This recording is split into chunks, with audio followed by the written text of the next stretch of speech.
देखो एक क्वेश्चन है, रेखिक समीकरण युग से प्रतिस्थापन विधि द्वारा हल। तो रेखिक समीकरण में दो होता है, एक होता है प्रतिस्थापन विधि, एक होता है विलोपन विधि। ठीक है, दोनों इंपॉर्टेंट है, दोनों क्वेश्चन आता है। विलोपन विधि में हम क्या करते हैं, हम इसको काटते हैं इस तरह करके। ठीक है, विलोपन विधि में यह होता है। बट अभी हमारा सवाल क्या है, प्रतिस्थापन विधि। तो प्रतिस्थापन विधि में क्या होता है, समीकरण 1 से मतलब x और y का मान हम यहाँ पे रखते हैं।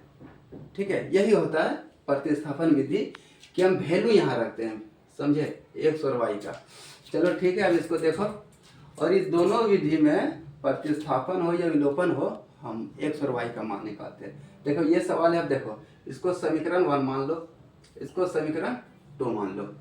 अब देखो क्या है, समीकरण 1 से मतलब कहाँ से, यहाँ से, तो x plus y equal to 14। तो x equal to 14 minus y. ठीक है, x का मान कितना गया, 14 माइनस वाई। अब x का मान हम समीकरण 2 में रखेंगे।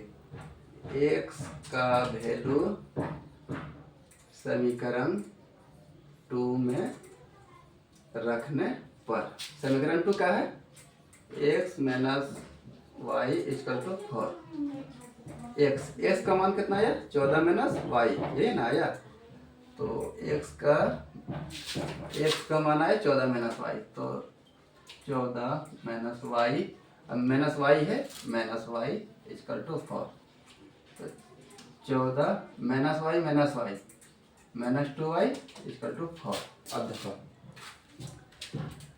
माइनस 2y इसका 4 माइनस, इसको उठा के हम इधर लेकर आ जा रहे हैं, तो माइनस ये हो जाएगा। ठीक है, माइनस 2y इसका माइनस 10, ये माइनस माइनस गया, y इसका कितना होगा 10, ये तो ये जो 2 है 2 इधर आ जाएगा, समझे, तो 2 5 10, y इसका 5।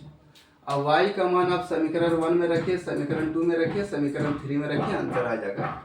और y का मान समीकरण 3 में रखने पर, समीकरण 3 का है मेरा, x equal to 14 minus y, x equal to 14 minus y, x बराबर 14 माइनस वाई का मान कितना 5। तो x इक्वल टू 14 में 5 लिया 9, तो x equal to 9, y equal to 5, यही आंसर होगा। ठीक है।